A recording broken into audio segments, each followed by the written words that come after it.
Dan Leach back here at Consensus 2025, and what a guest I've got now.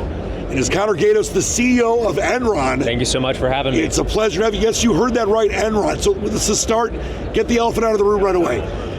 Let everyone know about why this is kind of a relaunch of a company that many people associated with some bad stuff. Yeah. You're trying to turn it on its head, I know that. I think that the brand of Enron is extremely strong. I think in the age of the internet, you need a powerful brand to cut through the noise. I think if you have a product, you have a service that is something that's good for the world, but you don't have a strong brand, you're not going to be able to scale at all.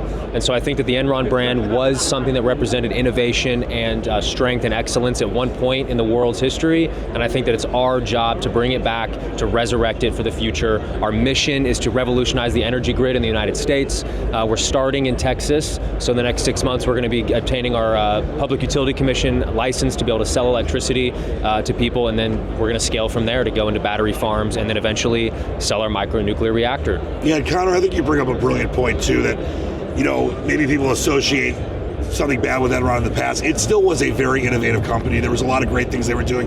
The concepts were incredible. And you're right, these days, TikTok, era, Gen Z, you got to cut through the noise. Yeah. And you've done that, and I know you've got a very powerful mission. Yeah. Expand upon that for me, and I understand that obviously this business model is something that could really change the world. Definitely. I mean, there's a huge issue right now where we've had more blackouts in the last 5 years than the prior 95, and it's because renewable energy, while it is great, has some drawbacks. The only place to build a massive solar and wind farm is going to be 300, 200 miles outside of the major metro area. And so what you're seeing is these coal and natural gas plants aren't able to compete with the economics of a massive solar and wind farm. And so the way that we've figured it out is we're going to build a battery farm. This is step 3, which lithium battery technology has gotten so good in the last few years. Is why we've seen Tesla able to scale at the rate that they have.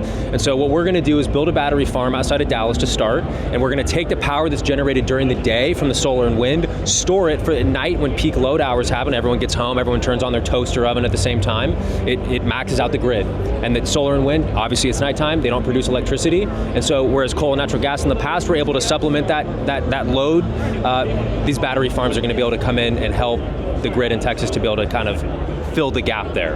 And so that's step 3 for Enron. Sure. And so we partner with a lot of people. Obviously our brand it makes waves. It gets us into rooms. And that's what it's all about. It's all about having a powerful brand. Attention is the new oil right now. And so we feel like we're really, really good at leveraging that. No, it really is a genius move because you're not trying to make fun of the old stuff. You're not trying to, I think Enron was an amazing company. It was until it was 15 people that did what they did, man. Yeah, it was way ahead of its time. Totally. Titanic was a beautiful ship, right? I mean, it was a couple guys that steered that thing right into that big hunk of ice. But it doesn't take away from what it was all about. It doesn't take away from the craftsmanship.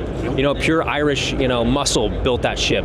And I think that pure Houston muscle built this beautiful company, and I'm super excited to see it sail again across the ocean. I love it. Let's talk about what the inspiration for you to do this was, because I know there's a great story behind that. I had a dream, ever since I was a kid, I loved Enron. When I was a little kid, all my gifts were Enron related, actually. My parents, I cried when Enron went bankrupt in 2001. And so I just really have always made it my life's mission. Every time I go to bed, what am I going to do with my life? Obviously, I'm going to bring Enron back. When is that going to happen? Is that even going to be possible? And thank God it's possible. I mean, look, the brand was dead. Nobody wanted it. It was dead real estate, right? Like Napoleon said, I picked up the crown of France out of the gutter, I polished it off and put it on my head.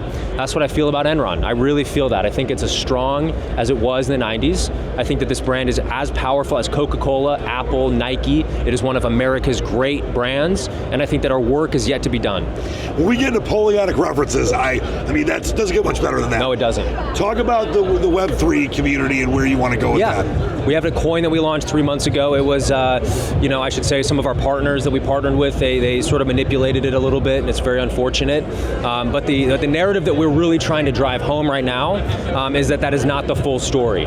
So we're going to be seeking justice for the people, including myself, who have been affected by that, and we're going to rebuild and go on and continue to build this community token that's going to allow people to participate in the rebirth of this company and actually revolutionize the grid in the United States. Take me 2, 5, 10 years in the future. What's the perfect scenario for you, for Enron, for the world?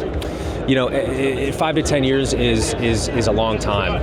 I mean, I don't even know if, hopefully, in 5 to 10 years we're still in places like this.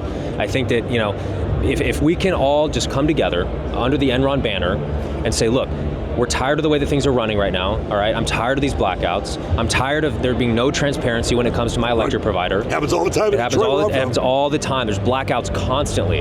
Why is that? The electrical grid is 120 years old, right? We spend all of our time focusing on things like reinventing the automotive light bulb or the headlight or the we got to get CarPlay in our cars. Who cares? What really matters is electricity.